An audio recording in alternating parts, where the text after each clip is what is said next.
I talk for a second? Excursion into Coaching.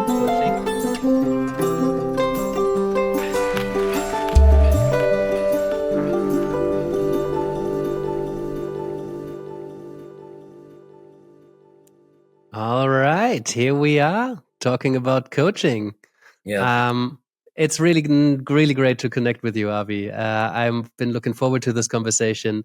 We have a friend in common, Lawrence Barrett, who kind of sparked us being here today, because I had invited Lawrence to deliver a guest lecture for a program at Cambridge University, and I was always so interested in Jungian psychology. I've read a few bits here and there, but I've never really dove into depth of it, and I got this reputation of being in the realm of therapy.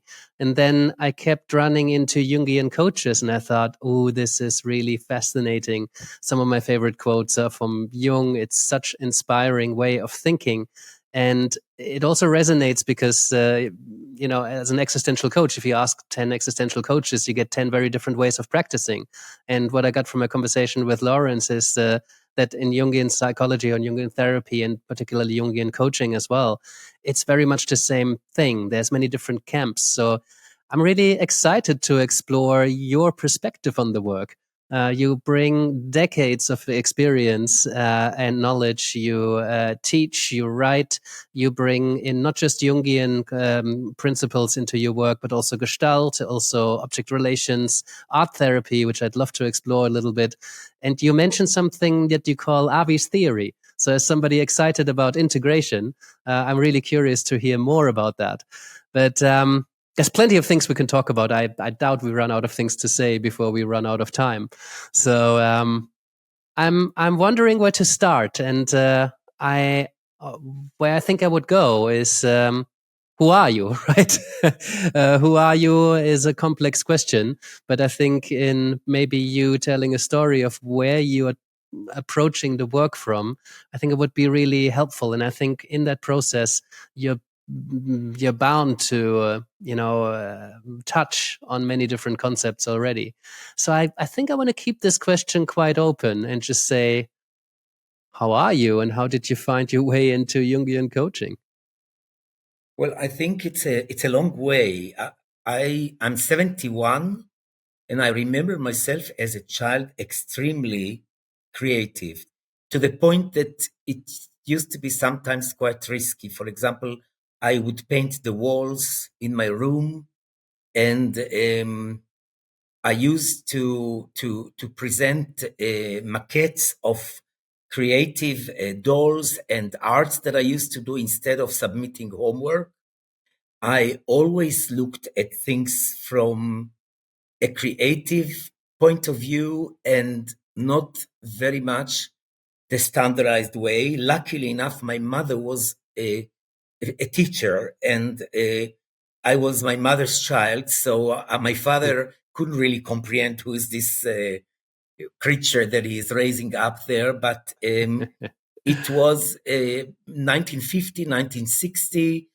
And I think that this creativity was the compass of my professional development.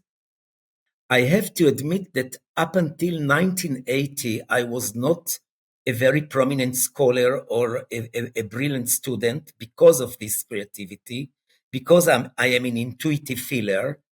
But from the masters that I did in educational school psychology and thereafter the PhD with clinical psychology, I am quite astonished to see how much I needed to read. So I'm a great reader. And my PhD is about three self psychologies of Heinz Coate and Christopher Bolas and Daniel Stern applied to expressive art therapy. So this is, again, I couldn't stay with the psychology. I had to apply it into to understand what is this phenomena that when people express themselves with the arts, it goes so deep and it cures their self, their psyche. What is this third dimension of the arts? And I did also a bachelor degree in musicology, so I am a a guitar player and piano player. I paint.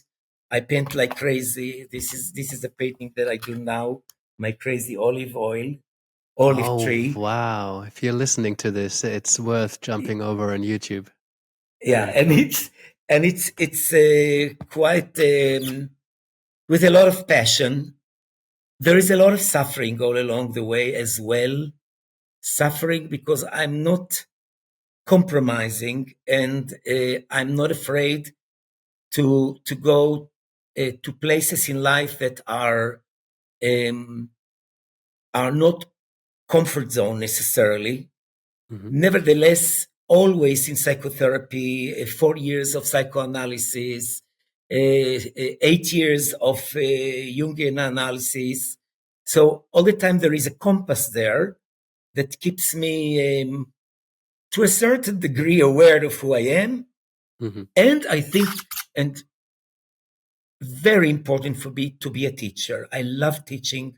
I cannot keep the knowledge to myself. In this sense, being a coach is so wonderful at my age, where I can really not deal with condemning people and diagnosing them and having an agenda, but rather show curiosity, be playful, lean on the client's resourcefulness, and go on it. Yeah, this is it. Well, cheers to that. At which point did you discover Jung, and what drew you to dive deeper into his way of working? I did back in 1980 my master's in Gestalt therapy, and I was in a group Gestalt therapy, and there were questions that were not answered on the level of experience. There were questions that, especially nowadays, I can reframe it in saying that it dealt with my shadow. And Yannick, you have to know that back in 1935, the most preferred student of Jung, Erich Neumann, immigrated to Palestine. First, he sent his wife and his child, Michael, who became later on a very known psychoanalyst. But Erich Neumann, when he immigrated to Israel, he created a very intensive and serious association of Jungian analysts. And after the Second World War, he worked intensively with Jung. And I was lucky enough to arrive to analysis first with Ella Amitzur, and then with Dvora Kuczynski, and then with Eli Weisstub. So in 8 years, I went through 3 phases of Jungian analysis. Here in this little country, it was a well-prestiged group of analysts, and they started to spread also in educational systems. So I was an educational psychologist, but I worked in a station that was under the supervision and the influence of Jungian psychology. And my first supervisor, Bernie Stein, a guy that immigrated to Israel from South Africa, exposed to me the Jungian psychology, and immediately I dived in there, and I did the 3 years Jerusalem Analytic School, and ever since I'm doing other things. But for me, the core is Jung. I have many colleagues here. There is in Israel, unfortunately, her first book is now, because of my pushing, is translated into English in Routledge. Ruth Netzer. Ruth Netzer is a very serious Jungian mentor who wrote 6-7 books. The Hero Quest, every book is a Bible, really. The Heroine, the search for the self, on alchemy. So I'm surrounded by people who know, and there is a lot of literature, Jungian literature in Hebrew, surprisingly. So my bookshelf is full of, yeah, this is how I arrived to it, through school psychology, that Jungian, but it's everywhere. everywhere. The other day, I saw the movie with Emma Thompson, Poor Things, or a very hallucinating movie. Everything is Jungian. You know, once you're contaminated with the Jungian psychology, you get to see have it a everywhere. third dimension of understanding things, Hmm. and you feel okay even when it's bizarre. Yeah. What is that third dimension? Third dimension for me is when the unconscious is exposed and intrigued and involved in a more accelerated and more overt way. Is when you use your imagination and your creativity and your irrational thinking, not as a mistake, but as a way of living, as a way of exploring, as a way not to hesitate, be connected to your authentic self, as Winnicott calls it.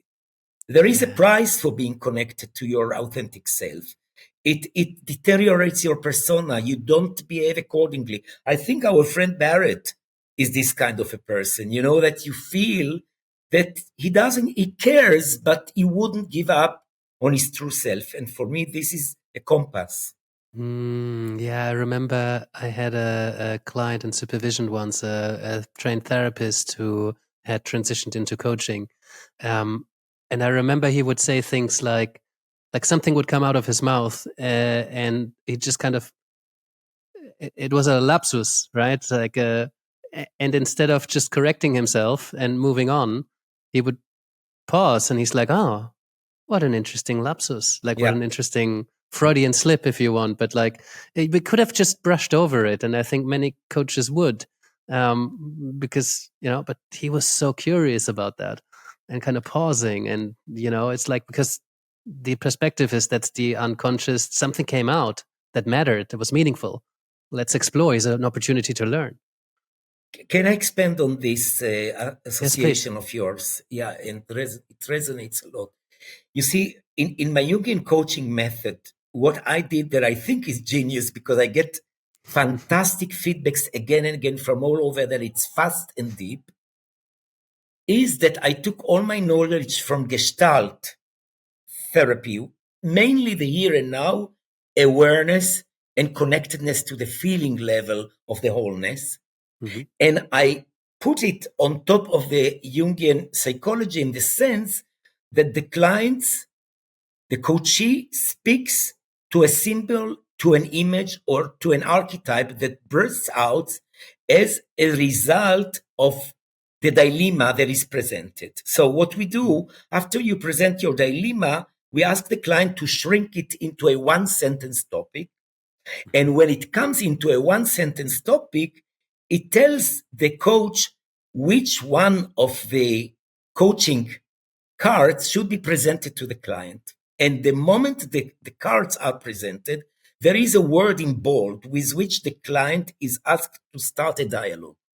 And this is where your client comes into the picture, because when you dialogue with a rolling chair, so Yannick is talking and the symbol answers, and it goes, I call it a spiral. And in the spiral, when you listen carefully to your coachee, there are keywords that burst out. And then you say to the client, repeat it 3 times. When the client repeats it 3 times, first time the client listens, second understands, and third time validates, and then speaks with this keyword that pumped out. So you go deeper and deeper to layers that you never imagined. And then you come with the $1 million question, how does this resonate to your dilemma? And there will always be an insight or innovative approach. I call it, from the Holy Bible, he looked for donkeys, he found kingship. It's about King Saul, and this is so refreshing because you are far away from conscious level when you do this spiral dialogue. And this is where your client said, hey, what's this word? Let me augment it. Let's put it up front in the stage. Yeah, could you give us an example, perhaps, from your coaching work, or from your therapy work, or from your classrooms? Oof. First of all, I have to admit that in my case, I coach online. I started coaching online with the corona, so it's about 3 years. Now we are running into 9th generation. And I usually ask throughout a module, which is an intensive seminar, to be coached by one of the students, because it's important for me to show the students that as much as I expect them to let go and dive into the unconscious, I do it myself. And there was a moment that I said to the students, who wants to be coached? Nobody responded. I said, I'll do. And they have a problem or a challenge with what I call the shadow of the archetype. Let's take, for example, the archetype of the lover. So the lover is really emotionally developed and likes to nurture and cares for people. A lover is a lover, but how come a lover has a shadow? So I said, I want to be coached about the shadow of me, because I'm a great lover, but I guess I also have a shadow. I'm a great lover. Yeah, I'll quote you on that. and in an archetypal sense. And it's being recorded. I don't know, maybe you would ask me and I sent you the link of this session, but I was shocked really to where I arrived, because I said I want to be coached about the shadow of my lover, because I'm gossiping. I gossip in order to be loved.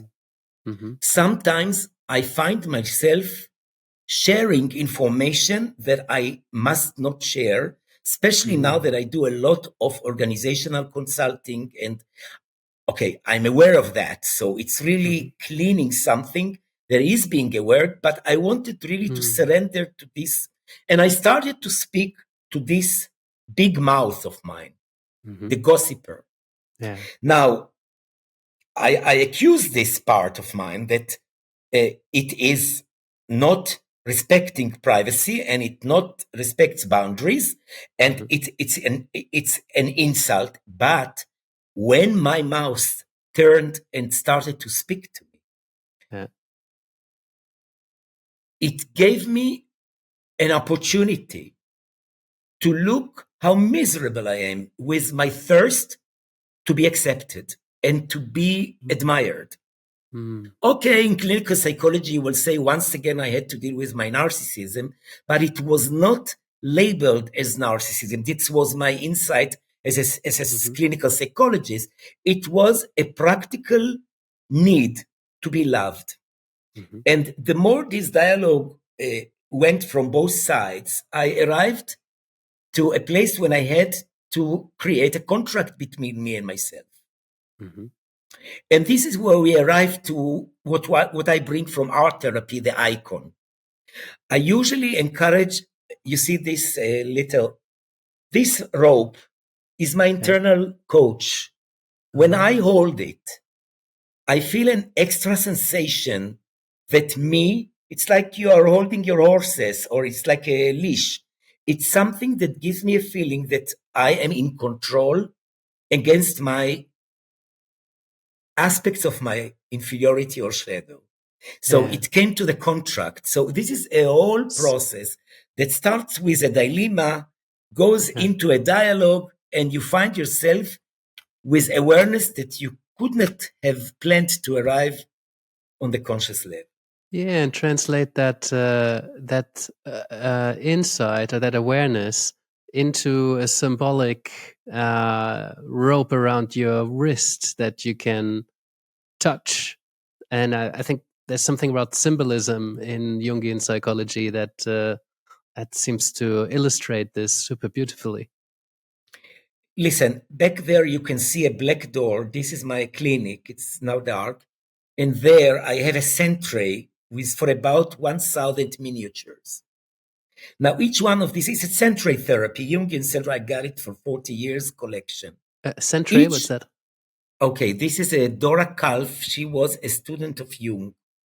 She was not qualified as Jungian analyst because she did not have academic knowledge. She was she lived in Zurich, but she developed the sentry therapy, which is a tray. It's a table with sea sand, Underneath, there is the floor is painted in blue. So when you expose it, you can get a symbol of a river or a sea or a lake.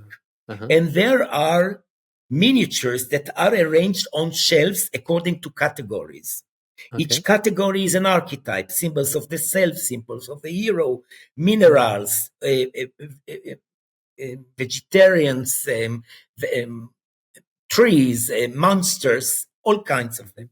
And the client is asked to arrange a century, and this is like a dream analysis. What I want to say is that my art therapy knowledge deeply believes in reviving what we call in art therapy the autonomy of the image. For example, this olive tree that I've been doing now 2 years now, working on it again and again. If I enable this tree to speak to me, it's what Carl Gustav Jung, Aniela Jaffe, his secretary, she has a chapter in Men and His Symbols. She speaks about the soul of the bush with the primitives before they go hunting. When you give autonomy to an image, especially when you created the image or when you pick this image from a shelf, and you enable this image to speak, you get a truth that is, one, not expected, and two, resonates to something in your psyche. And this is why I encourage my clients to create something that will remind them. It's like a condensation of the insight into an object. It's the cross that people hold that keeps their spirituality, etc. I love this way of working. It's so tangible, right? I personally don't often do that in my work. It's conversation based, right?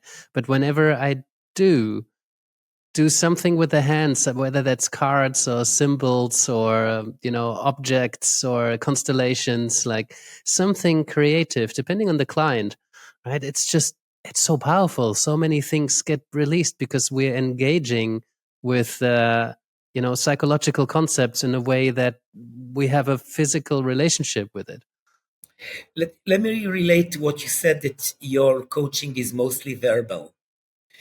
When I started developing this coaching, I said to myself, shame, I'm a clinical psychologist. I look down at coaches. I thought it's a masturbation, or I don't know, masturbation. Like what is this? You don't have a master degree in clinical psychology, and how dare you? And then I found myself doing it myself, and I felt from coaches who were my colleagues that I didn't do it right. And I went to study coactive CTI coaching, and I graduated. Now I'm a PCC.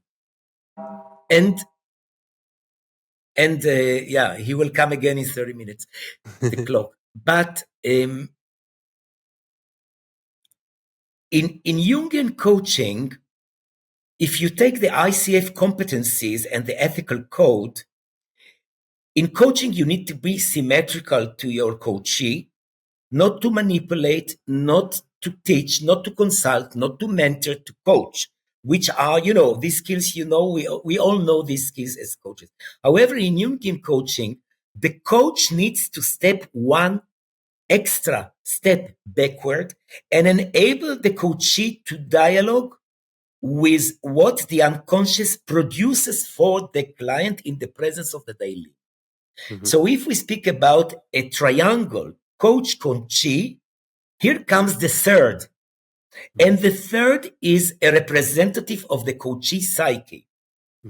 Not unlike a Jungian analysis, here it is coaching. Why? Because it is dilemma-oriented, in the here and now oriented, and we are in contract. And if the unconscious reframes the contract, we do another recontracting. We say, Yannick, so where are we now? We are not with the dilemma that you presented in the beginning. And you go say, yeah, of course, but I got the answer. I want to be here now. Yeah. So we are really dancing the moment. But it requires from the coach humbleness, and this connects to the wounded healer archetype of Jung. Mhm. You are inevitably wounded because you are not important in the coaching session. It's between the client and the repertoire that comes from the unconscious through the coaching cards. Mhm. Yeah, and the coach can help to elicit a dialogue, or it can help the client to pay attention to that third dimension that's The there. coach has many crucial roles in this process because it requires very, very attentive listening, when to suggest repeat it 3 times or where to find the keyword. It requires letting go and not controlling the process because you don't know where you start. You don't know where you end. Mm-hmm. It requires being able to contain strong emotions because this brings through. People cry.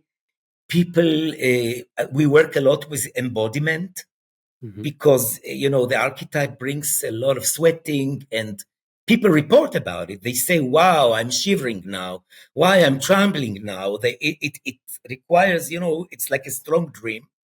Mm-hmm. And it requires humbleness because very often, I think this happens with you, clients bring dilemmas that eventually resonate to you and your own problem. So it's challenging for the coach as well.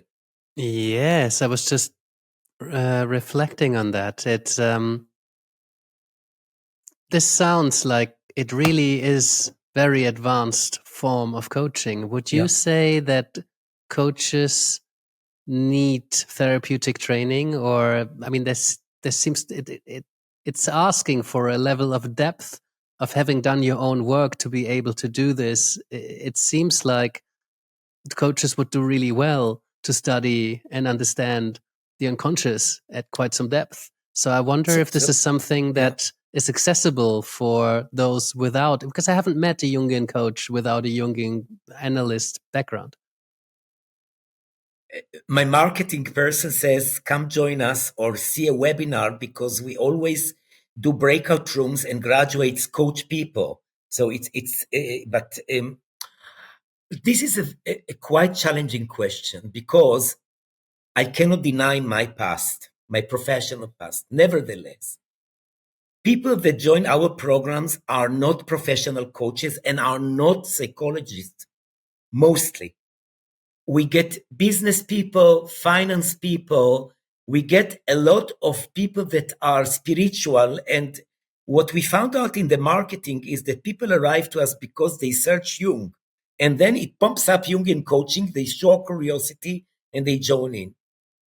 Ooh, You see, I could start working with people by doing a 6 months course and not a 16-year process of forming as an analyst. So let me tell you, I was invited to a lecture here in the Israeli Association of Jungian analysts.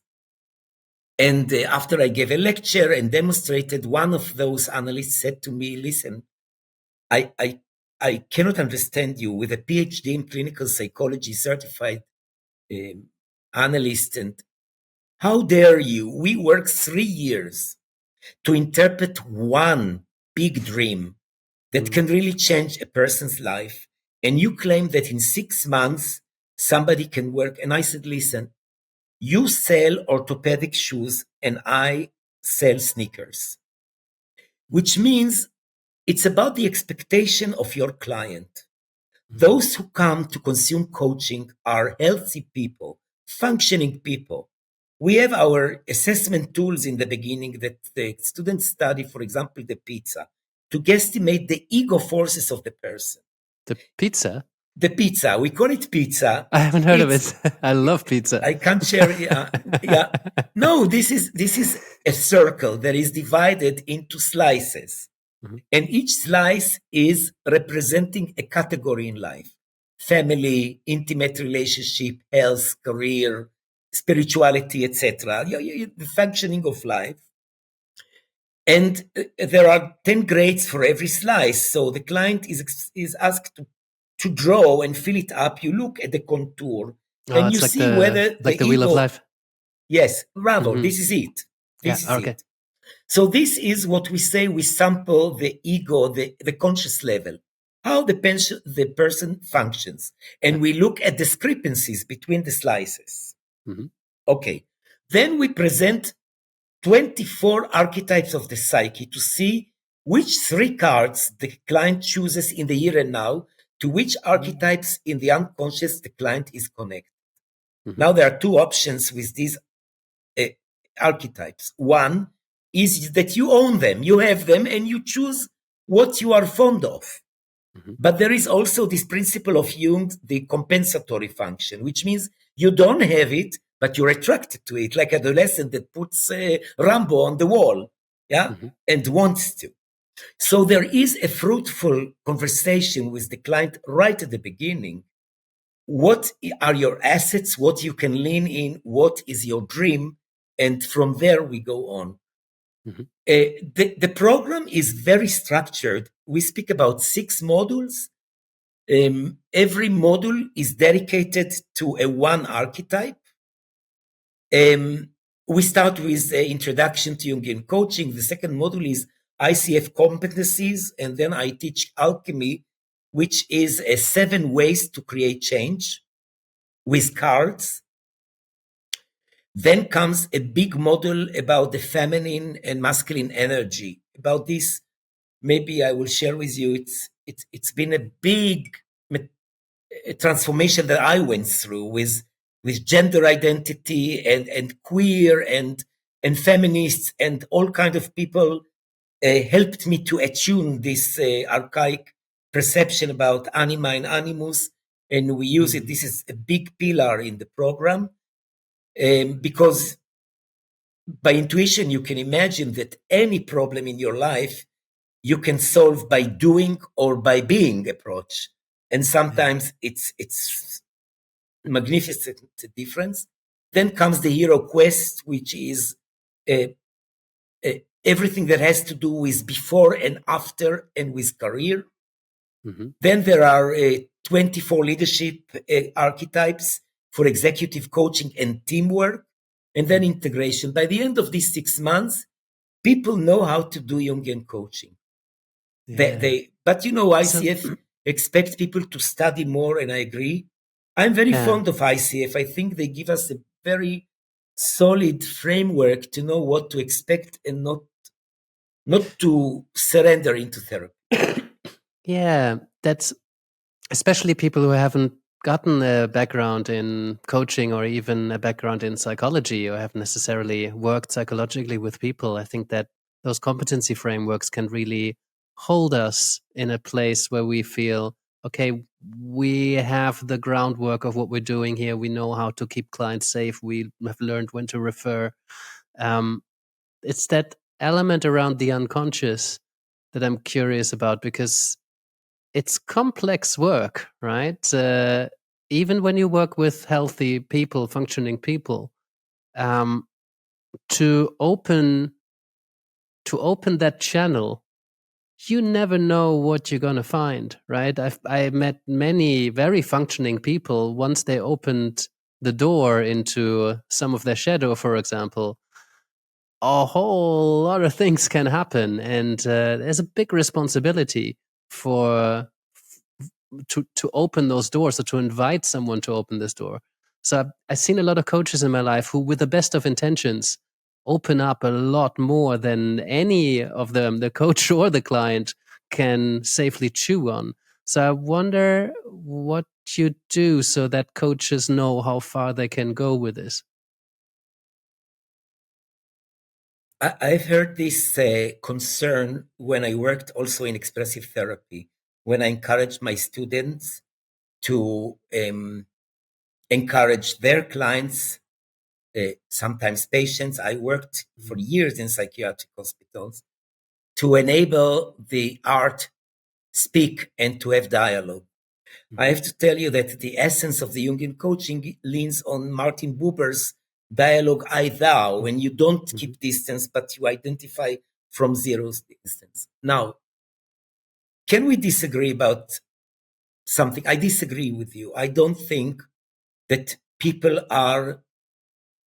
functioning people are in potential danger. when they stimulate their imagination under a structured work, when there is a clear contract, what is the dilemma that you want to work on, and how this process that you do resonates or connects to your dilemma. Yeah, so what I'm hearing is the contract and the structure are crucial elements of the work that very will much, create very safety. much, very much. Yeah, I agree with that. I don't know. It's interesting to analyze why there is such objection, because I'm very open in my instinct to even imagine because what is the meaning of a term? People might fall apart, or people might not be able to contain what came out. What possible? Because let's speak about the shadow. The shadow is the most, threatening. Or in Jungian coaching, the shadow is inferiority. I teach that there are three sorts of shadow. Our evil part, with which we don't necessarily work in coaching. You know, if somebody comes and says, I'm sadistic and I hit my children and I beat them, I send them to the police or to a psychologist or psychiatrist. This is not stuff for coaching. Or so evil is not in the equation. So we stay with everything that people complain about, what I call inferiority. I cannot, I resent, I don't get along with, I hate my body, I hate my boss, I hate my skin, I hate my wife, I hate the weather, I hate this, I hate that, or I cannot, or I try to avoid, or everything that is in about rejecting, not tolerating, and so on. Once you speak to this object that represents this aspect of the shadow, a huge reframing happens, and you end up thanking this inferiority that came into your life to teach you how to tolerate, how to see in yourself what you reject to see in the other, how to embrace your weakness, and you come out much stronger.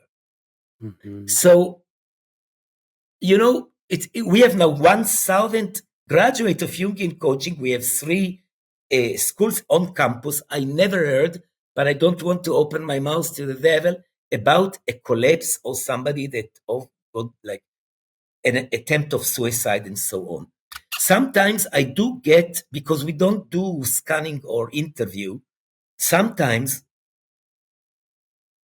we get students that I call them challenging people. They need to consume more time. They are very wounded. In this case, we meet them in person and we ask them to go to therapy. But this is not a 1%. So I want to be, if I was 50, I would have apologized. Because I'm 71, I can say, Yannick, listen, there is responsibility, but if you don't come out as a coach savior, but as a coach, you need to be aware to your limitation. And when your stomach feels bubbles, you learn to stop the process and say to your clients, how do you feel? Because right now, I'm not sure we are doing the right thing for you. What do you think? Yeah. The thing I have with that is that for a coach to notice, be able to listen to and engage with that sort of feeling, with that experience, I think it takes a lot of work that one has done on themselves, being able to listen not just Can to I the tell other. you a secret so that nobody will hear? Please do. So many certified psychologists and psychiatrists are humans. And, this opens, now you take me to a dark alley. Let's talk about supervision. Let's talk about how truthful people come when they come to supervision. Let's talk about how sophisticated the supervisee is to bring the right case and the right version to the supervisor. I'm reading now, I'm finishing this, The Jungians by Thomas Kirsch. So much, and these are certified analysts. so much corruption, intrigues. There is shadow, horrible shadow was in San Francisco, in Basel, Jung work. We are not free, even if we're educated. It's about integrity. It's about modesty. It's about feeling trustworthy and safe with the person that you choose that will lead you. And this is what I create in my classes. I create a learning family where I do a lot of sharing, a lot of acknowledgements, and a lot of criticism, because it's not about teaching coaching. It's about teaching people to be human and to take responsibility that although we come with goodwill, we slide, we inflate, we go blindly. And this is part of the game in any helping relationship. Yeah. Sorry, but oh, now you do apologize. because you remember, I'm not an ordinary person. I pay a price for that. It's years now that I live alone. I feel I'm very complex, and I don't want to go into politics, but I'm also deviant here in my country. I am very angry, very angry, very, very angry for arrogancy, for one-sidedly, for righteousness, for black and white, for schizoparanoid. I'm very angry at my people, very angry. And I don't see my job now as a Jungian coach as a teacher for coaching. I see myself meeting people to show them a way that I discovered. And I encourage them to be, I love those students that give me a hard time. Yeah, usually these are strong women with a very developed animus, that they sense intuitively that behind my gentle persona, I'm a kind of a male chauvinist, and I am aggressive, and that sometimes I'm rushing or I don't listen very carefully, and I encourage them to stop me. And I accept their criticism, and I tell them, you take the session now. What would you do if you were me? Where am I going blindly? And I thank them for that. So it's kind of a paradox. I love this commitment to continue to explore your own shadow. I wish all people would bring that sort of awareness and curiosity and courage, because it's uncomfortable to look at that side. Is that still uncomfortable for you to look at those sides? Yannick, I'm Jewish, and we are humorous. We laugh. That's true. We laugh because we had no chance. Even now, I laugh, I cry and laugh, like Leonard Cohen, our Cohen guy. We to cry. It's the tragic hero that is stepping into the shadow. You think that you are God. You think that if you control, or if you know, or if you are righteous, you think, but okay. When I read the Jungians, I was shocked how people like bees came to Jung's honey for 3 months, for 6 months. What did this guy had? This sparkling that when he touched them, something changed in them. And he was not a very decent person. He lived openly with 2 women.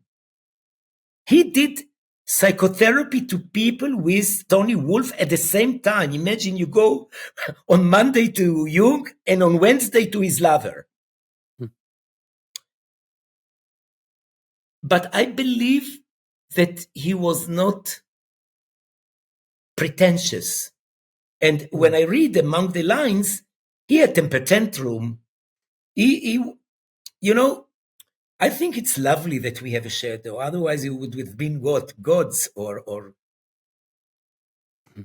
The reason I'm asking is because it seems to me that those who really, not internalized, but not just studied, but really engaged with Jung's philosophy, they seem to be more accepting of shadow, of weirdness, of like being imperfect, of having all this stuff that we bring. And I get the same vibe from you. So I wonder if that is still something that one avoids or denies or suppresses, or if you find yourself moving out of the way because you seem to be really in touch with it.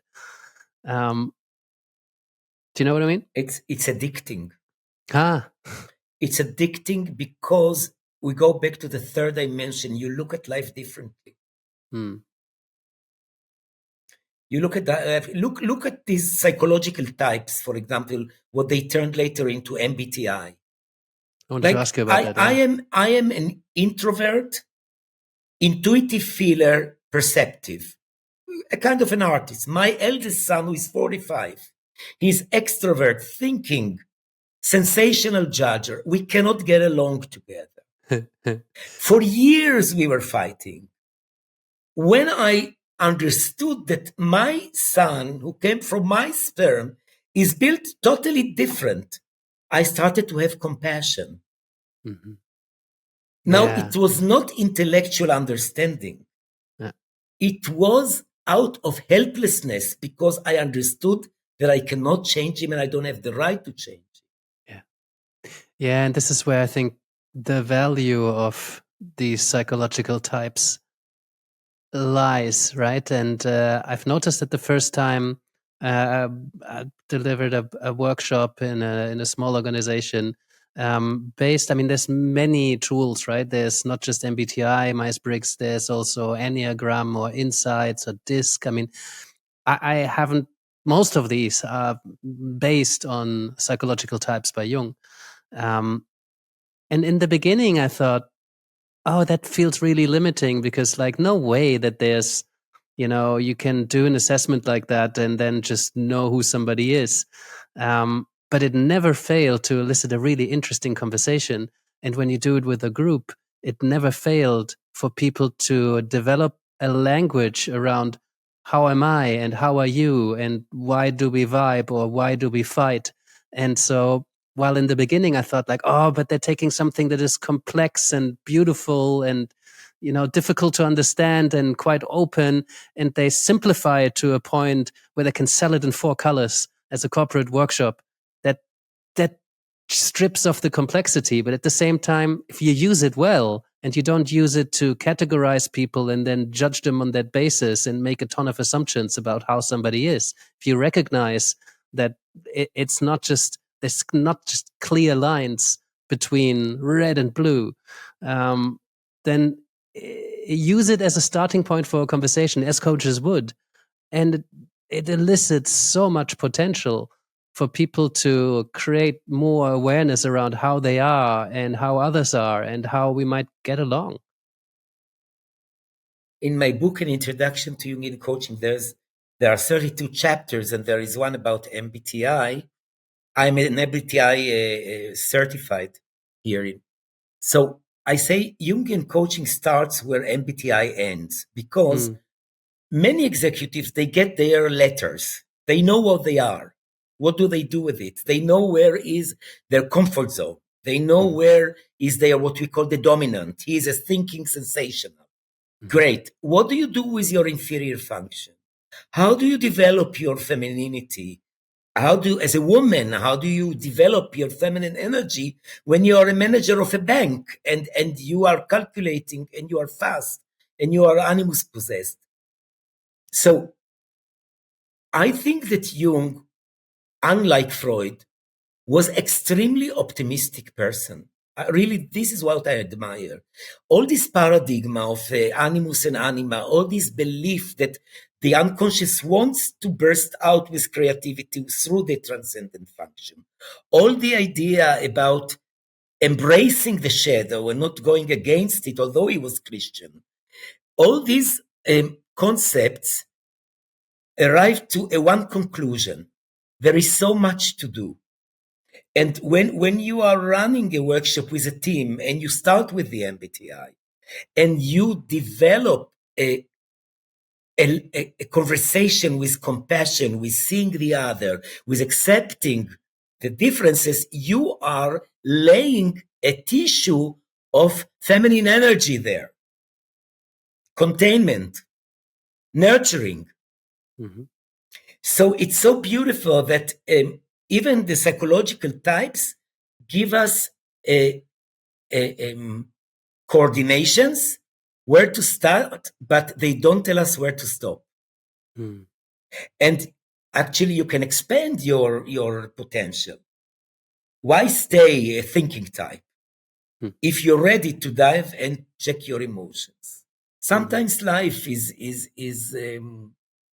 when I was 35, my only sister died at the age of 38 of cancer. She left 3 children. It was a huge shock because she was named after my grandmother who was slaughtered in the Holocaust.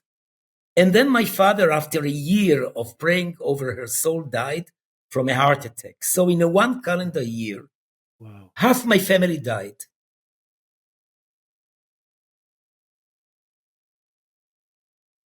What is the meaning of your life when you're 35 with 3 children and 3 orphans? I think it was Jungian way of looking at things that really helped me. In what way? What is death? What is death if not accepting humbleness? And then you read the book of Job, letters to Job. What is depression? Why we Jungians are not afraid of depression? Why are we not afraid of depression? Why are we not afraid of the belly of the whale in the hero quest? Tell me. Because we find the self there. Mm. This is a very Hasidic, Jung was curious about the Hasidic way because this rabbi was depressed. He went to the forest and started to go to shout to God, Tate, Tate, Father, Father, and connected to himself. Mm. When I get enthusiastic, I hear Jung in my voice. Mm. Yeah, there's this curiosity. You're not afraid of color black.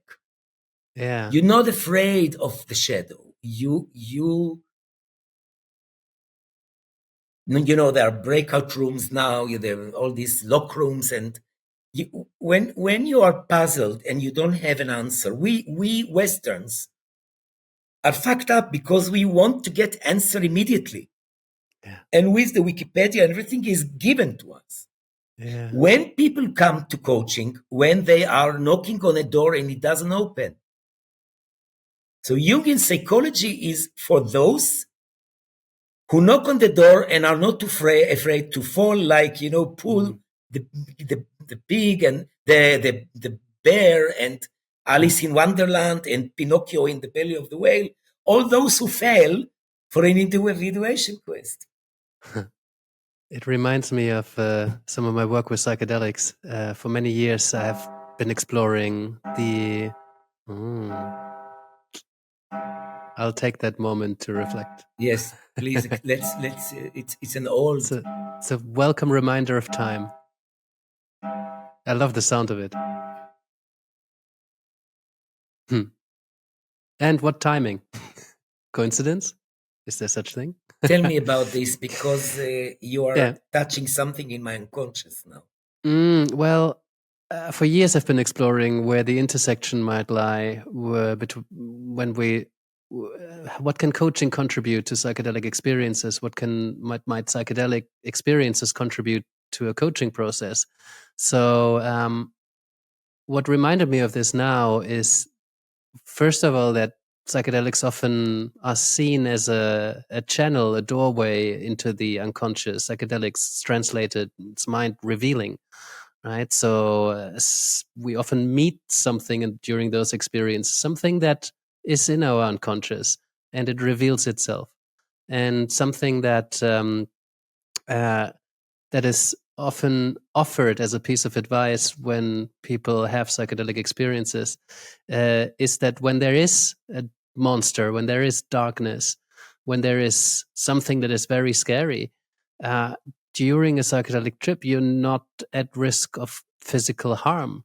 So the encouragement is to go towards it and explore a big, dark, scary monster. What are you doing in my mind? What do you have to teach me?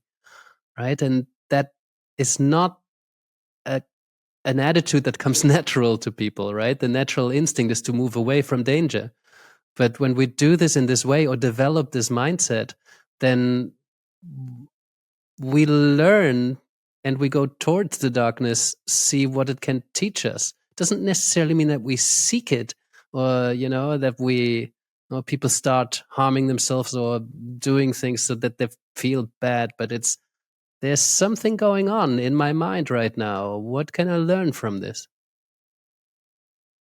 I'm very grateful. First of all, when you asked me in the beginning of this talk, this chat, who am I should have told you that although I'm 71, I'm everlasting learning kid that really respect teachers. And you've just taught me something, because I'm going into psychedelic quest now, first time in my life, and I chose somebody who is herself 70, and I'm preparing myself for that. And I'm so grateful to hear from a person like you about, I don't know, I don't even ask you if you have experienced it, but somewhere in my intuition, I know that I can allow now go into that valley cautiously. And it makes so much sense that, because I always say, I'm not afraid of my shadow. I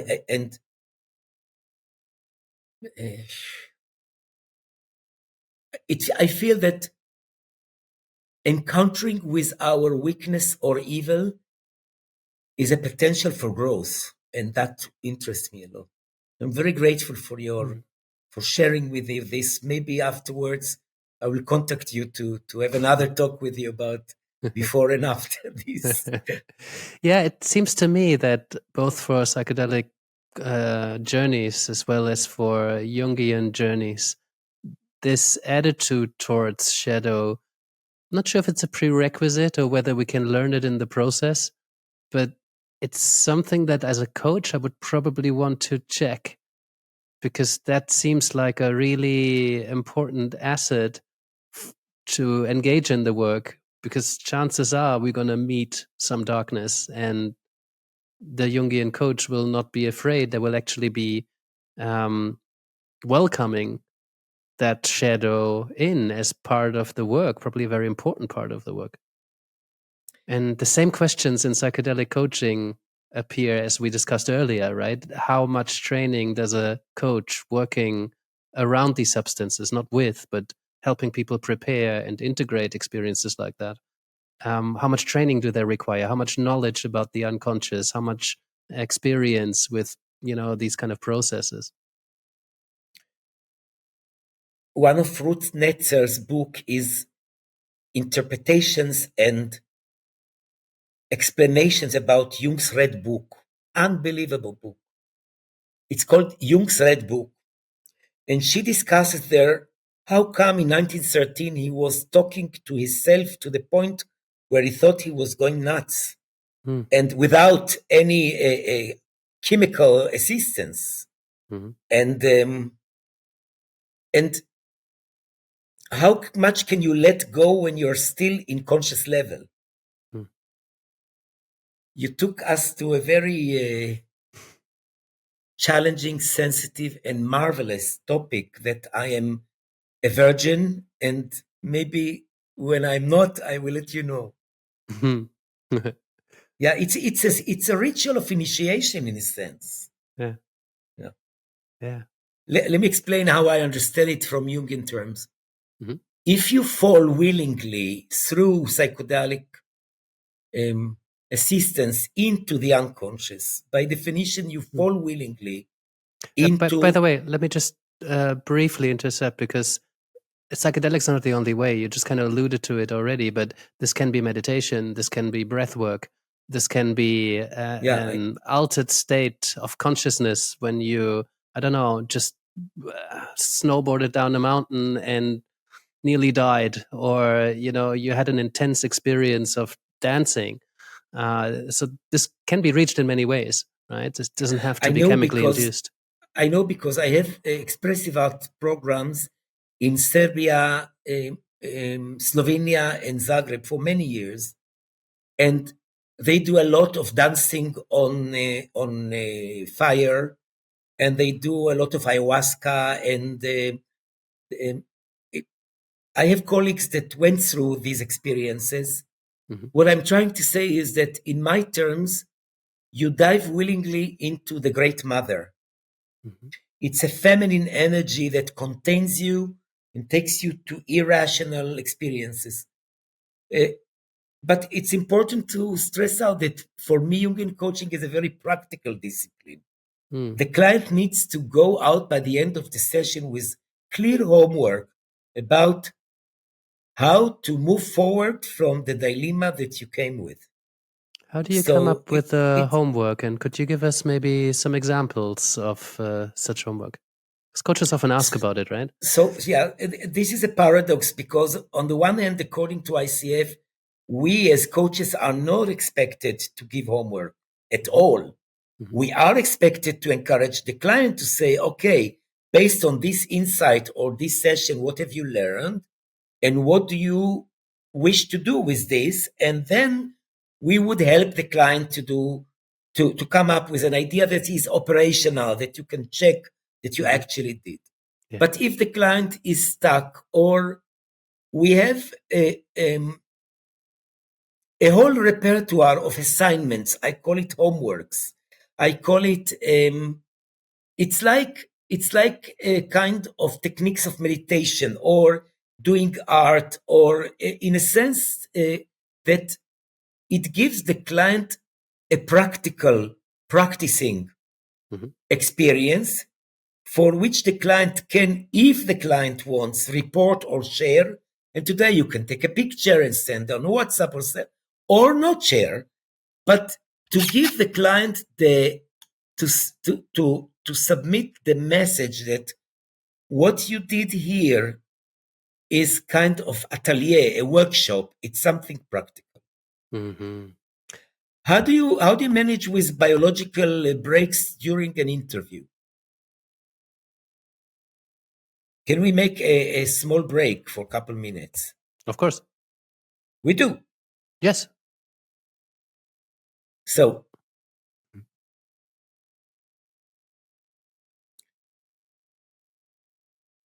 where do we go from here? I love intermissions because when I go to the loo or I pause a moment, you zoom out and you get an insight. Yeah, I love sometimes taking breaks in my sessions. In the beginning, it just kind of happened because of, bathroom breaks, or, and all of a sudden I come back and they had an insight. And then since then, I've been encouraging my students to hey, you can just call a timeout. There've been a session where I didn't need to go to the bathroom, but I said I needed to because I felt it was an important time for that person to just do some reflecting. And if I were to stay and sit there and watch them do it, they probably wouldn't. So I just removed myself from the situation. Now I know I don't need to lie, and occasionally now I've just said to clients, let you sit with that for a moment. I'll be right back. What a wonderful way to elicit some insight and some thoughts. And most of the insights, they happen between sessions or in these pauses where the coach is not around. So my insight was that I reflected for a moment on these difficulties, technical difficulties that we had about hearing each other. And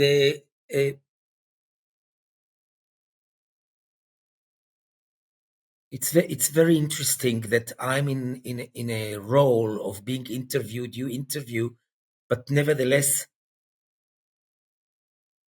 the more we speak, there is less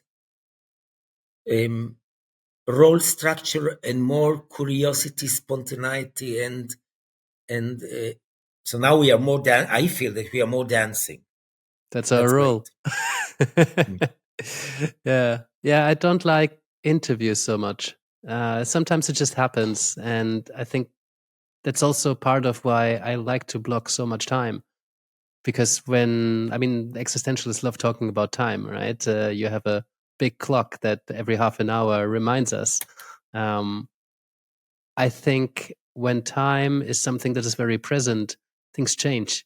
Sometimes for the better, sometimes for the worse.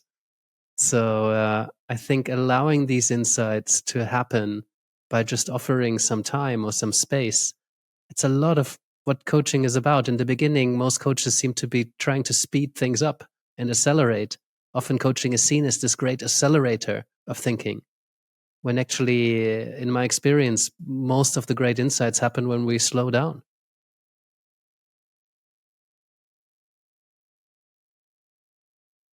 And how fearful we are to slow down. Because when you slow down, you see the details. You keep mentioning existential, and I want to share with you this strong moment that I had when I studied Gestalt and I arrived to Martin Buber, I, Thou, the book. I wrote an article about it. Why use I, Thou principle in expressive art therapy? For those listeners, I'm very familiar with it, right? But for those listeners who might not be familiar with I, Thou, could you frame it? Yeah. In 1923, Martin Buber, who was a Jewish philosopher, later on moved to Jerusalem, to Palestine, and died in Israel. And when he was in Berlin or Vienna, I think Berlin, Fritz Perls' wife was his assistant, and she introduced Martin Buber to Fritz Perls, and they came for seminars. And this is where Perls understood the principle of the powerful principle of the awareness of the here and now. Now, there is a further background, because at that time in the 1920s, Japan, the Caesar of Japan, sent all his government and high officers to study in Europe, because they were decades isolated from culture, and all the Japonerie culture invaded Europe, and with the Japonerie came the haiku poetry, which is in its principle capturing the moment with simplicity, which resonates so much to the Gestalt principle. So all this fresh mesh that Fritz Perls did is really embedded in the existential, phenomenological, simple idea about freeze the moment, become the moment, experience the moment, and you will know who you are. And this resonates a lot. I will tell you a secret, because Martin Buber was a very, very Orthodox religious Jew. He knew Kabbalah a lot. And in Kabbalah, we have a key word that is called Pardes, which is grove. Now it's P-R-D-S, Pardes.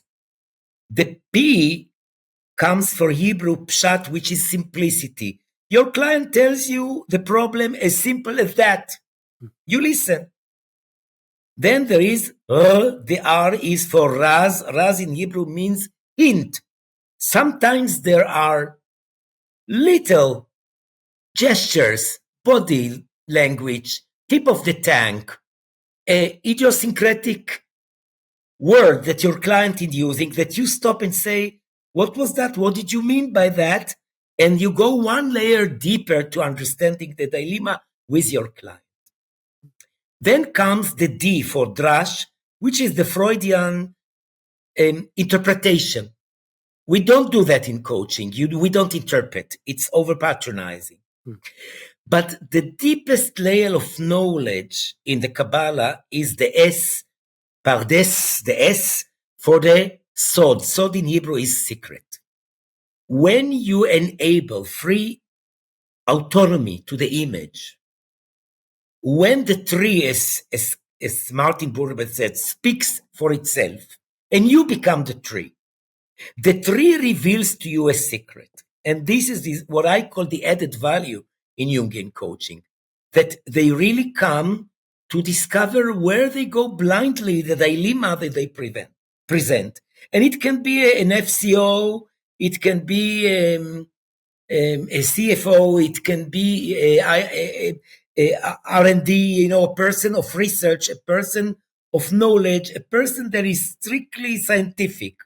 But usually they come for coaching when they are blocked. Mm-hmm. And they want to know what is holding them that they don't decipher themselves. And this is the thought, the secret. Existential psychology, good. Yeah, and God bless you for arriving there. Yes, I was lucky, I think, that I found it, because it really built the foundation in which I found I can make sense of my relationship with myself and with the world. And it seems very universal, and it allowed me so much fertile ground, so much space to integrate from other modalities, but into a philosophical framework that just really works. And with Buber, Sai Thou, the crucial value I got from that is that it allowed me to free myself from this idea that I remember my first CEO that I coached, and I went in and I thought I'm the coach and he's a CEO, and it really it really limited me in the work. And I was very happy at supervision at the time, because it allowed me to really shift. And at the time I was reading I Thou, so it helped me to relate to this person as another person. We're two beings being with each other. It's not that I'm the coach and he's the client. It's two people relating to each other in this way. It feels so much more connected. And there's so many coaches out there doing coaching or applying coaching principles or coaching skills. And I love that moment in supervision or in training when you witness a coach going from doing coaching to being a coach, and just really relating to someone else and holding space for them. That's beautiful. Amazing description. Let me share about this recent experiences.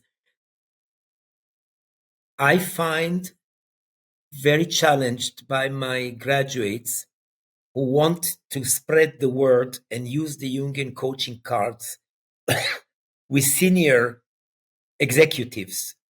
And there's a paradox there, because if the CEO, it's like, they say that the royal British family consumes Jungian analysis. I don't know if it's true, but if the queen goes to Jungian analysis, then all the people can use Jung. So it's the same. If the CEO believes in coaching, and then the HR will consume coaching and spread this option. But how do you go to this king with your cards and turn the one that pays for it, that subsidizes it, the one that orders it?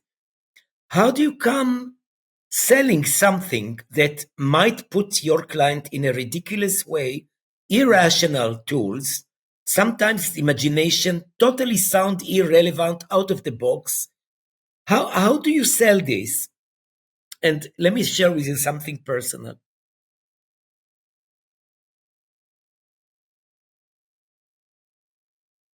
There was a very famous Jewish author in Russia when Russia was blocked for Jews to go out during the communism time. And his father was sent by Stalin to Sibir and died. And this author, the son of the famous author, became an author himself. And he wrote a novel that is called The Clowns, The Gestures. And the story is about a Jewish clown that was in the court of one of the cruelest czars of Russia. So cruel that when he was angry at somebody, he would simply, I don't know how you call it, slide him into a stick through his anus, which is horrible. Impale. That was, yeah. And you had to be on the edge as the gesture of this czar because you had to read his state of mind. And it's a real story in history that this czar had a fight with the Turks, and the Turkish Sultan surrounded him from all sides, and all his army was going to be kaput. And he called this clown Jew to him and said, "What shall I do now?" And the Jew, the clown, which anyway played with his life like, on the edge, said to him, "Send your wife to make love with the Sultan, and in return you will release." It's true, Yannick. It's a real. I looked in the encyclopedia, and the Tsar looked at him and said, "About this I didn't think." She was German. His wife was German, from a German origin. I tell my students this, and I say, listen, in crazy times, let's use crazy tools. And when you come to the CEO, say to the CEO, between 1 to 5, how much will you allow yourself to experience things that you never experienced before? And usually, because they are competitive, they have very high self-esteem, they say 5. And I say, would you go for 4? Yeah. Okay. Tell me your dilemma. I have your crayons. Draw a drawing that will show your dilemma. They look with, they take the... Are you nuts? I said, between 1 to 5. She said 4 to 5, right? It's always arriving to this being state.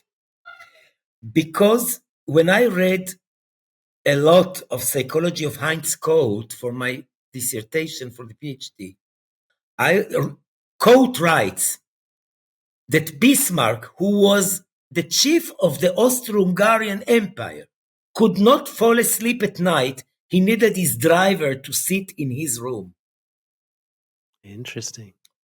This means the coach is a gift.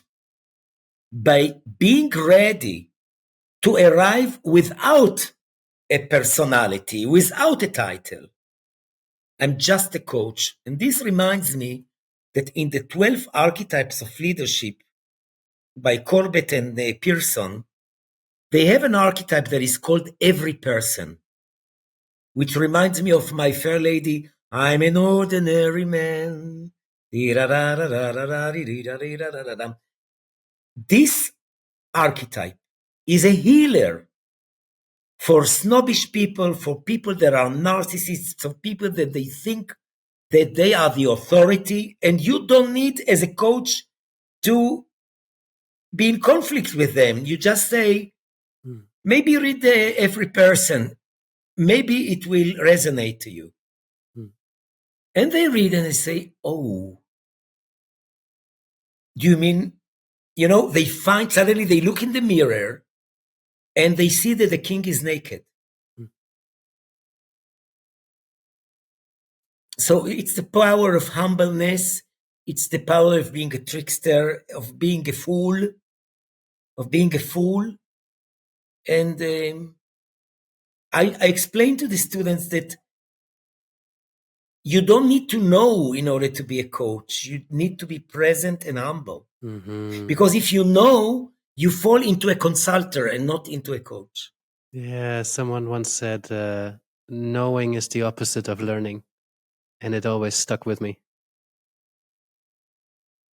And yeah, be with them. Be present, help them learn. You don't need to know anything. And yet there's so many coaches that feel they need to know stuff. And yes, it's helpful to know some things about listening, about process, to know a lot of things about yourself. so we can avoid projecting or getting triggered or defending ourselves when we get attacked. Really? Do you know, sorry to interrupt you. Do you know what's my next webinar? Desensitize your anxiety for the level 2 PCC exam.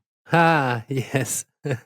And my idea is to help people befriend with their anxiety. And to go to, I had the same, I've done so many lectures. I was with an anxiety towards this interview, mostly because of the technical aspects, which eventually showed, how will I manage?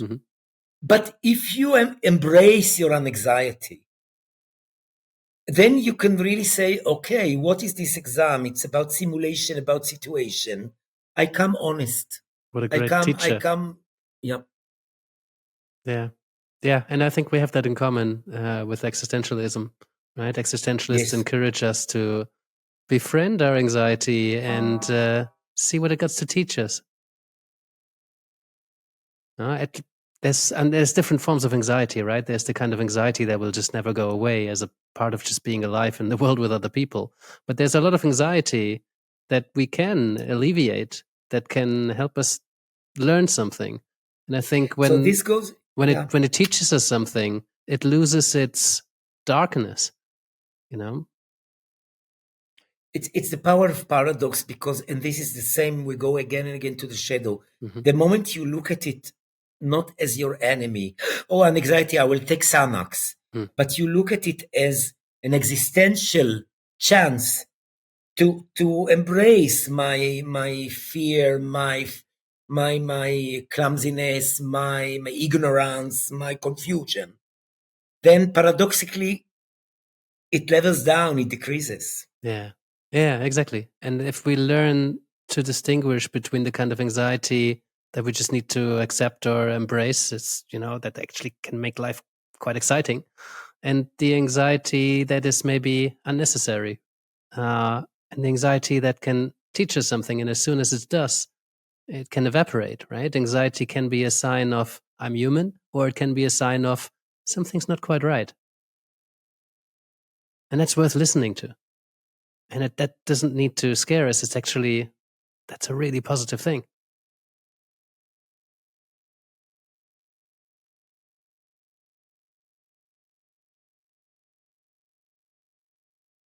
What do you do in such cases, in that during a conversation like this, we arrive to spaces that silence is needed, that like I reflect on what we spoke so far.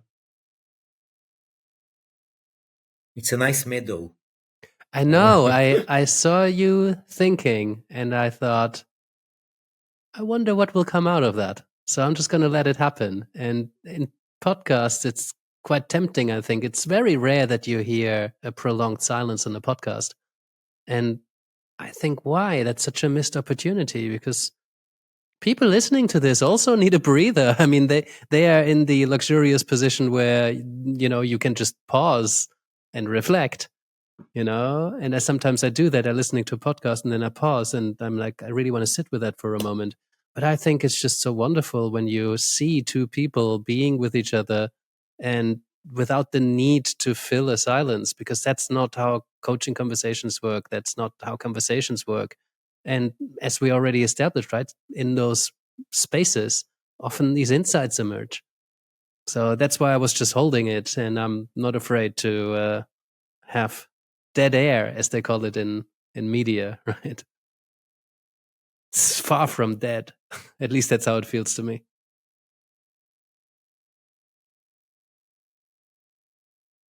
Let's talk about crying. Ooh. Lately, I cry a lot.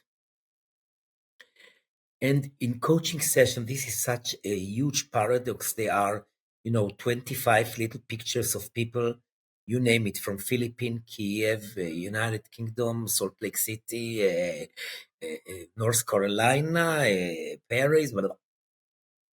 And somebody bursts into tears as a result of the process. and there is a shock of silence. Mm.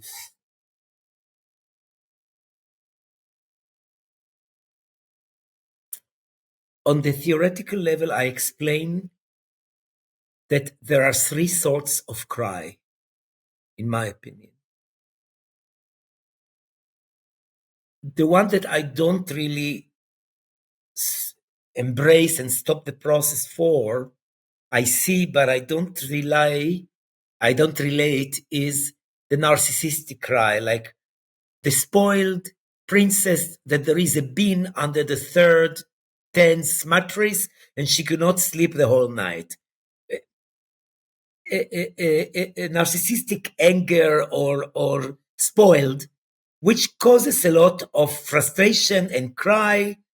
But at the same time, she is busy with not wiping her mascara, or he is choking himself not to cry, like the inevitable. And this is very human, but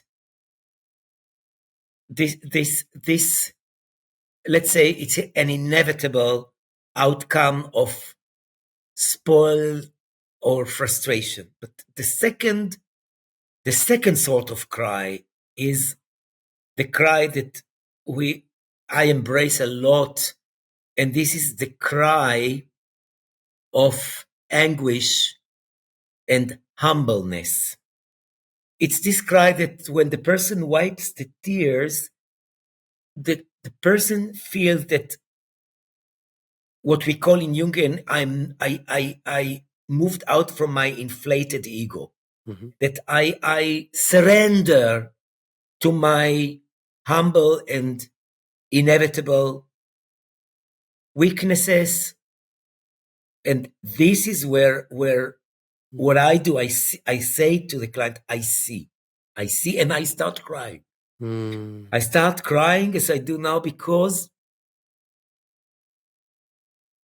Yannick, sometimes at 71, you get tired of life. You want to rest. And this is where I rest. I rest on these not only innocent, but purifying tears. There's a catharsis. And the third sort of tears is the existential tears. When you are in church or with the music or in a landscape, or humbleness is oh my God, thank you for granting me this moment of wisdom or compassion that I was good enough for this person. Yeah, this happens now, for example, as well. I'm very grateful. Yeah. Thank you, Avi, for that. I believe tears, like any strong emotion, it's pointing to something that is really important to us. Right? So if there's tears, there's something that's important. There's something very, very meaningful, so meaningful that it moves you to tears. Right? And this can be a joke. Some people cry laughing.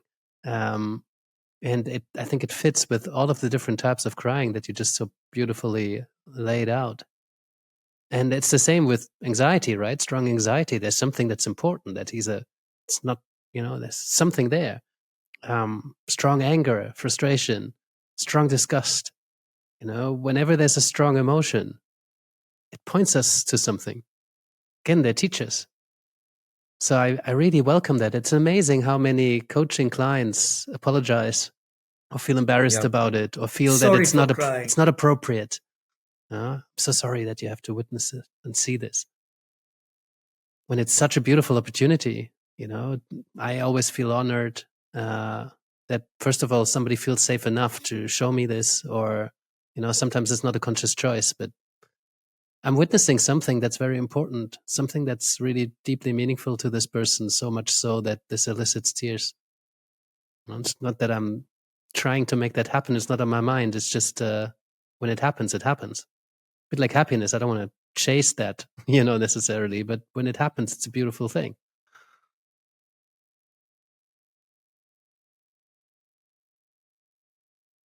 Let me share with you a moment of humbleness and cry.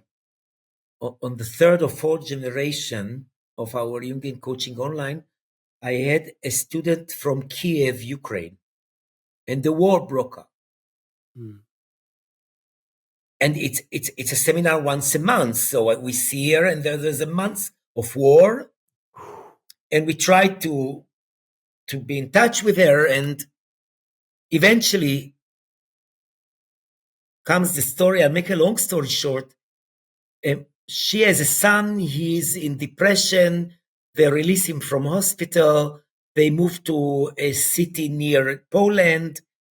They live couple families in a small apartment. She goes to fetch water. It's a tall building.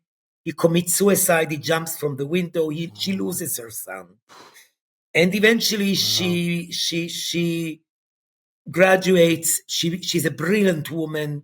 She becomes assistant, and she moves to another country. And I arrived 2 months ago to this country, and she drove 4 hours to have dinner with me in rain. And we sit in dinner, and she says to me, Avi, can I tell you something quiet, confronting, and provocative? And I said, sure. And she said, I want to tell you something. What you created with Jungian coaching is genius, but the community and the social networks that we, your students, create, they are not yours. You don't have any right or any impact on us. It's us that we create our lives through these seminars. And I felt like a boof, pushed away. Like I thought that I am, the maestro of the orchestra. And she says we can play our instruments and create our quartet and our trio and our concertos without you. Thanks for bringing us together, and we take it from here. Yeah, and this is where I had in mind I have to do a retreat, and we have a retreat on the 18-20 of October this coming autumn in Athens. We will do a retreat, but again, I am not lecturing. I am not I create just a place for people to come together. And I think in this sense, Jung he enabled people to initiate things. Mm-hmm. In this, I have a big lesson to learn from him, how he permitted, and unlike Freud, who was very jealous and controller, Jung let go. But when she told me that, I was shocked. I said, it's a rebel. I would jump for joy if I hear that. Whenever I did hear that, like there's WhatsApp groups that have been created without my knowledge after trainings. And then I realized that, a year and a half later, people are still talking to each other. And I'm like, oh, that's amazing. I love that. Talking, helping, consulting, promoting, initiating. Yeah. It's confronting for the ego, though. But, in coaching, we want to quiet that down anyway, so we can actually be with people. We didn't speak about it, Yannick, but it's hard for a person to create a market and to make good living. It's not easy. Mm-hmm. People are very ambitious and they put a lot of energy, money, and goodwill. But when they graduate and they have the document, the certificate, starts another quest that requires other assets like charisma and impudence and cleverness and entrepreneurialism, and business skills, selling. Yeah, and I think we have to put some thoughts about it, but it's a contradiction because I'm not a successful businessman. I don't care about the business. I really don't care about it. But if you teach a profession, you want to assure that the person can make her living out of it. So how do you coach starting a business? This is now I have a Turkish graduate that she's interested in pushing this, and I try to support her. Yeah, that was the first. Like, I remember coming out of my training and thought, oh, I'm a decent enough coach now, and then realized I have no clue how to run a business or how to get clients or administrative processes. I just didn't really have an interest, and I didn't really have any knowledge. So, and I've seen that with so many coaches coming out of training and then realizing I have coaching skills now, but I need entrepreneurial skills. And so whenever I started or designed trainings ever since, I made sure that there's at least a little bit of space, or at least putting it quite early onto that journey, that the vast majority of successful coaches also need be successful entrepreneurs, and to start thinking about, well, who am I and what do I bring to the table, and what's my relationship with sales and marketing, what's my money story, and what do I need to make this a sustainable practice?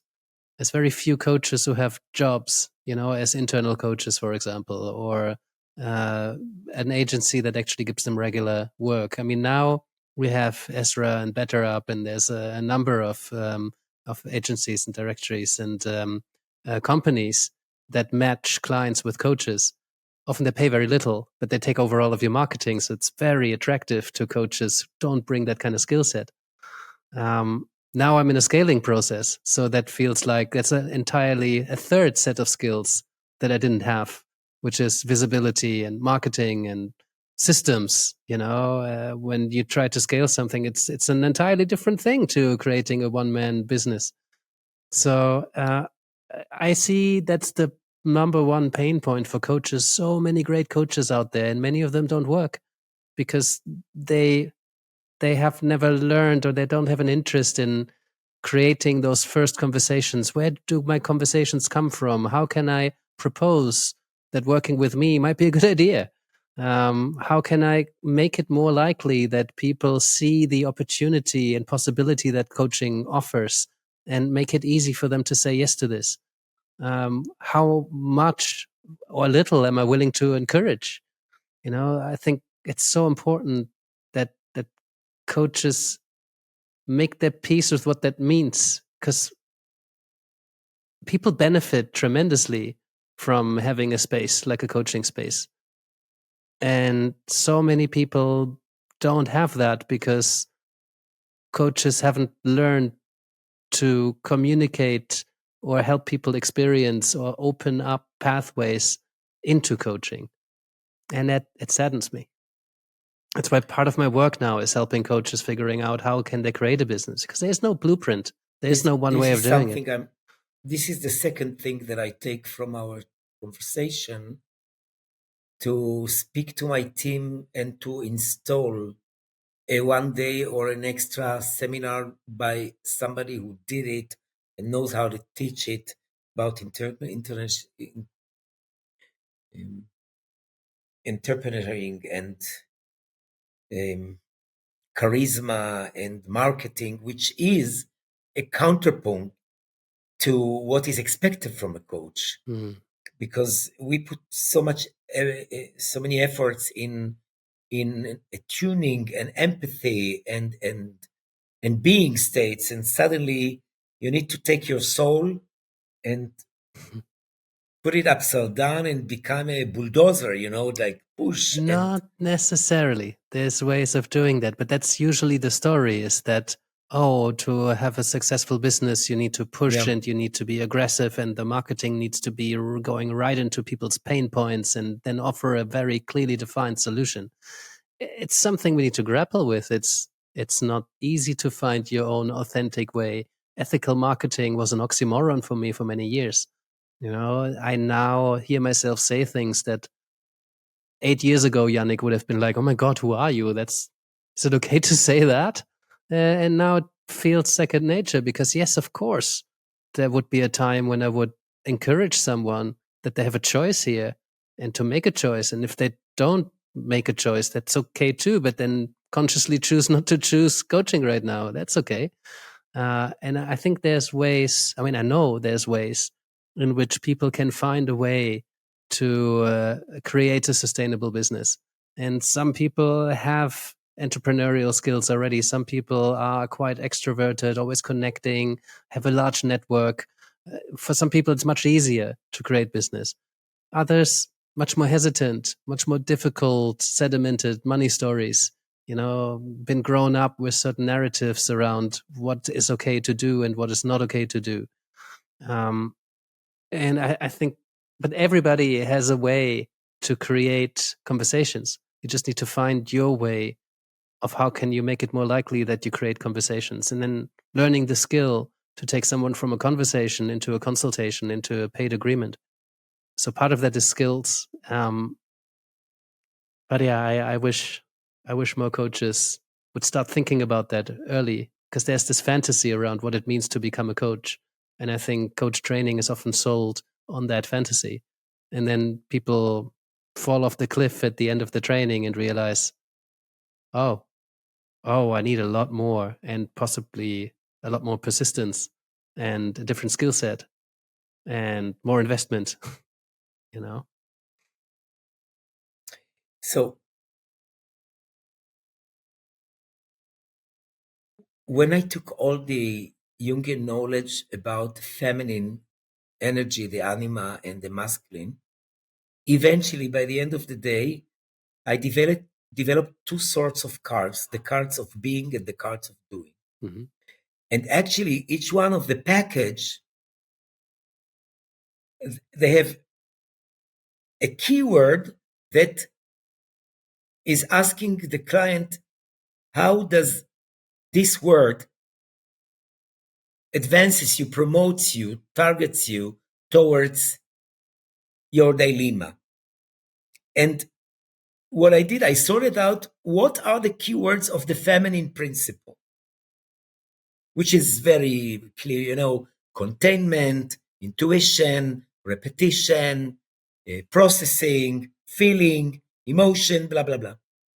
And then what are the keywords of the masculine principle? Discipline, structure, consistency, use graphs, acting, fit. And when they choose a number between 1 to 24, every one of these words, when they start dialoguing with the word, they connect, whether it's a woman or man, they connect to their doing orientation. And then with these cards, they can structure a business plan, or moving out from this despair into ideas of stepping out and telling the world, I exist and I do and I want to do. But nevertheless, it requires a coach to continue the birth, because such a coaching session can enable the coachee the experience of being born into a doer, but this requires a lot of persistent development and feedback and fine tunings, Mm-hmm. which is in the masculine domain. Mm-hmm. Yeah. Avi, I think we've reached that point where we don't run out of things to say, but we run out of time to say them. Nicely said. I have some questions for you that I kind of call a quickfire round of questions that I ask all of my guests on this podcast. So often they're not quite as quickfire as they could be, because there could be long answers to this. So feel free to take these questions and run with it as shortly or as long as you would like. Would that be okay? I wish you said short answers. Short answers are preferred, I guess. Okay. Okay. So got the point. Yes. What are some books or people that have influenced, I say, your coaching? If you just name a few books or people that you would recommend coaches to go and learn from. Oh.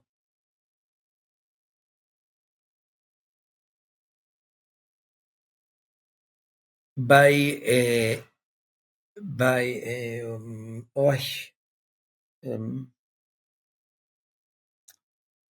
it's not getting by the name of the book is Magellan by the German well-known Jewish author that escaped from Germany and committed suicide in Brazil. And no, Magellan. you How do you hit me. how do you spell Magellan? Magellan, he discovered the path in South America on a quest by Stefan Zweig. By Stefan Zweig, the book Magellan, about Magellan, who went from Portugal all the way and discovered the path of Magellan.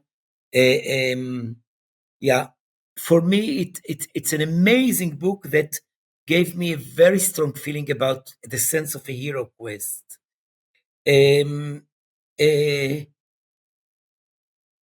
Another book is Fernando Pessoa, the Portuguese, that his writing is, if we spoke about observing a very tiny moment and augmenting it into the experience of a here and now, I read it very slowly.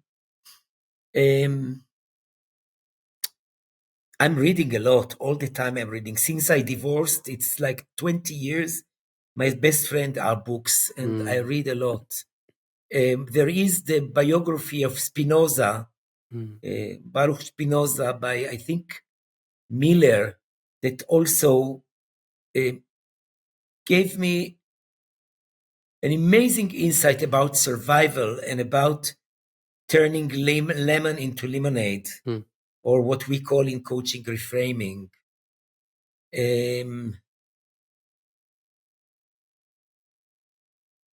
More books?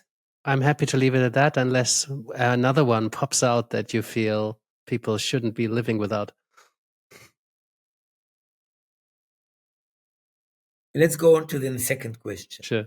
I'm curious about your thoughts on regulation. Some people argue we need more regulation to keep clients safe, to maintain certain standards in a profession.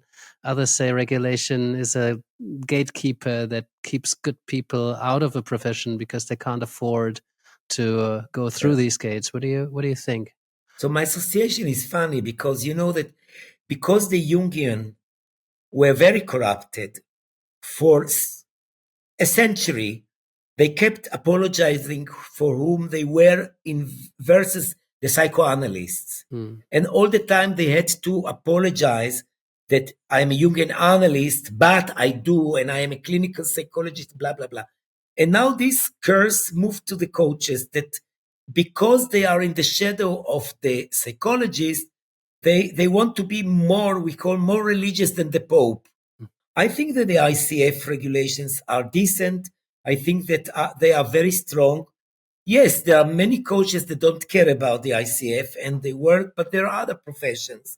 And when there is no law of psychotherapy, people can treat others with eggplants or with crystals or you name it. So we discussed it before about ethics, about humbleness. I think what ICF provides with the ACC and the PCC and the MCC and the ethical code is strong. I deeply believe in it. And to remind you also the beginning of our conversation when I said that I am a rebel child and regulation and me. Okay. Okay. Well, you've come a long way. I never crossed the boundaries. I never crossed the boundaries. But it's not because I'm so decent. It's because I want to be respected and loved. And this is why I respect regulations. And I have all the documents required. Yeah. You go to my clinic, you find it, blah, blah. Yeah. I usually ask at this point, how would you frame the difference between coaching and therapy? But you've done that earlier in our conversation, so I think I'd leave it at that, unless you wanted to add anything to that. because I am a 45 years old psychotherapist and I did marvelously. Actually, there was a case. I don't go into the past and I don't ask why. And I stay in the present and I show curiosity and I'm committed to the client's dilemma. I refrain from bringing psychological jargon, knowledge, and terms. It feels so great to be free of all this. And when a client refers to you with severe problems that have to do with addiction or with violence or with perversion, it's crystal clear that a psychologist certified would do or a psychiatrist would do a better job. And I want to work with healthy people who come with healthy issues. And when I say healthy, it embraces all the spectrum that contains suffering, strong emotions, ignorance, or crisis and trauma. All these are in the package of coaching, so there's a lot to do. Now they will go 11 times. I'll sit with it.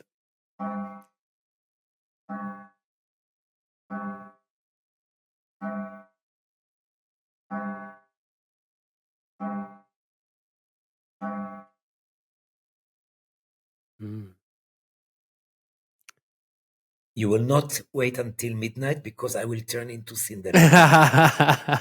Or a gremlin. I guess I'll never find out.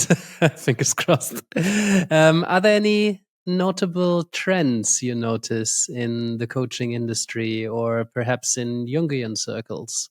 Is there something that's currently happening that you've noticed? I recently told my personal assistant, Nino, that why am I not more involved in ICF? I could really contribute a lot. Not that I have leisure time at all, but this pioneering work, as Lawrence said, we are so few of us. I'm so devoted to my cause, to my quest. And because I arrived to coaching quite late in my life, I'm not looking for the club or I'm not looking at other trends. My experience is from coactive coaching, the CTI, and it validated what I do. And I'm okay in my little garden. Yeah, I appreciate that. I'm not a political person or somebody to compare or but if I had to choose not to go to Jungian coach, I would either go to Gestalt coaching, which I know the people in Istanbul that created, or I would rush to you with Existential. I would feel very much at home. Yeah. When's the last time, if ever, you had to stop working with a client after you started? Ooh.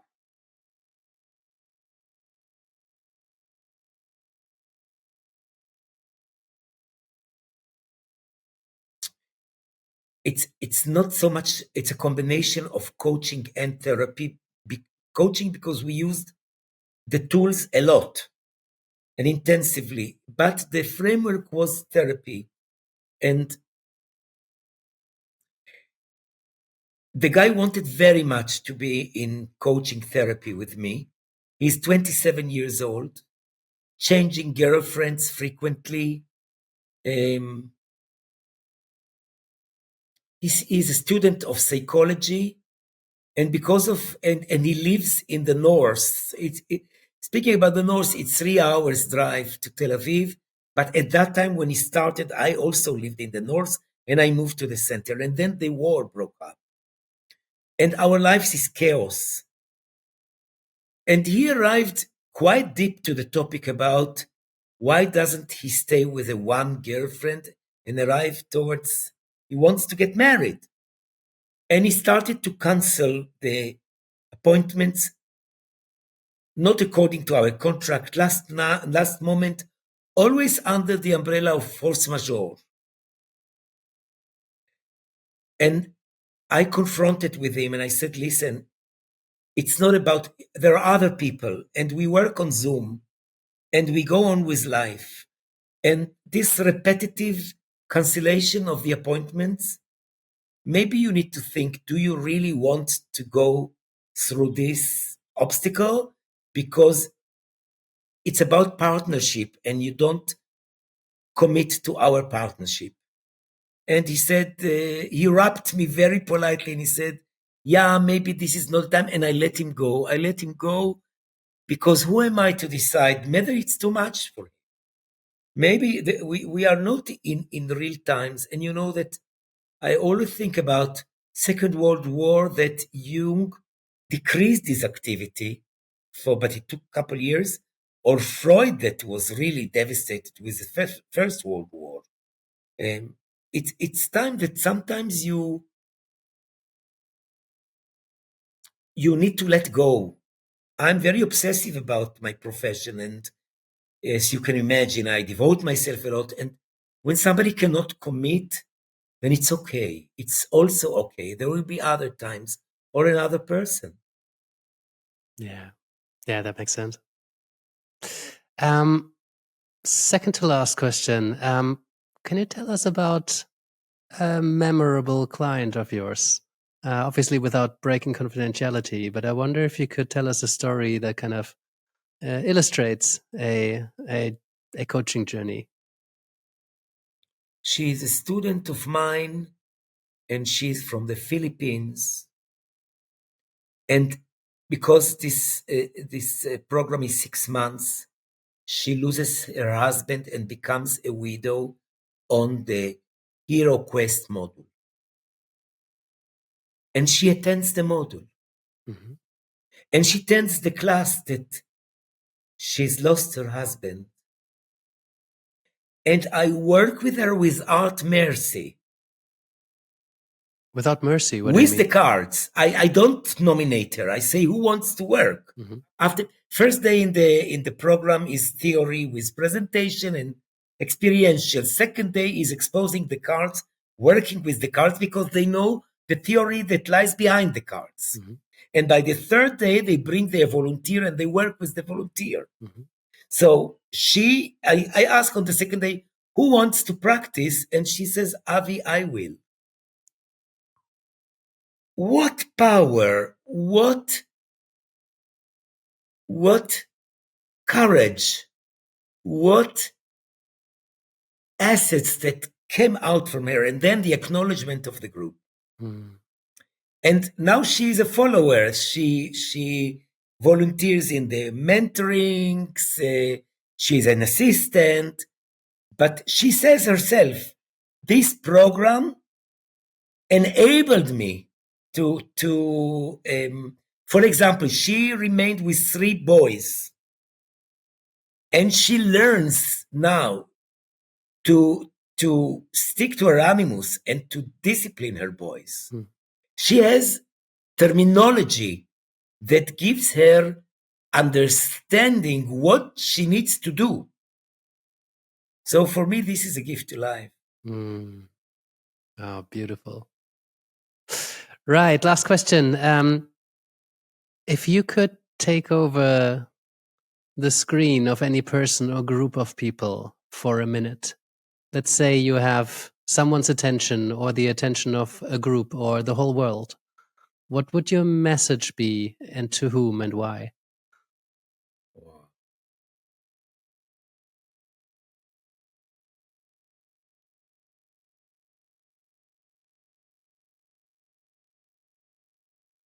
We claim to stick to what we know. It makes me cry, really. What we were told to believe in.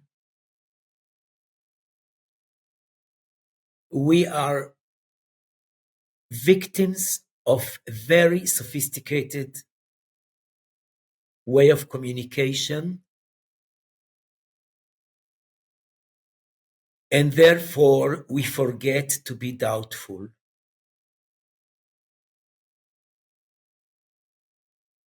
we should always look, where do we go blindly? And never look at life as black and white, because it's not. Mm. And if we don't do that, as Jung said, nothing is sustainable. It's just a matter of time until life will teach us to accept and to realize what we innocently ignored or preferred not to look at. This is my, and of course you understand where it comes from, but now it's on. I have children, I have grandchildren. I'm not becoming young. I have a very good reason to worry, but I keep saying to everybody, after you finished bringing your claim, remember Hegel, thesis, antithesis, and then synthesis. Mm-hmm. And we are with the thesis, as if there is no antithesis. Yeah, really resonates with me. Thank you for this opportunity. You're very tender. You know it, what really turns it into a conversation and not dialogue is that you contribute a lot from your thoughts, feelings, and experience. You don't stay with the questionnaire, or you invite for a mutual tango, and this was real pleasure. I thank my intuition that I knocked on your door, Yannick. I appreciate that you did, and I Nice to thank my meet you. intuition to say yes to this, even though I had just talked to a Jungian coach. So, very last question: where can people find you, learn more from you, step into your sphere? You mentioned your program. Where do people go if they want to learn more? JungianCoaching.com. This is the site, and there you have everything. Jungian Coaching, one word. Jung, thank you for asking. JungianCoachingSchool.com. Wonderful. And there you can order a calendar meeting with me, and there you can see the retreat, and you can see testimonies. It's a very colorful and invested site. Yannick, if you ever need my help, I'm so grateful for this opportunity. Avi, I appreciate that. I know it's genuine. I speak to you soon. Bye-bye. Thank you so much for listening.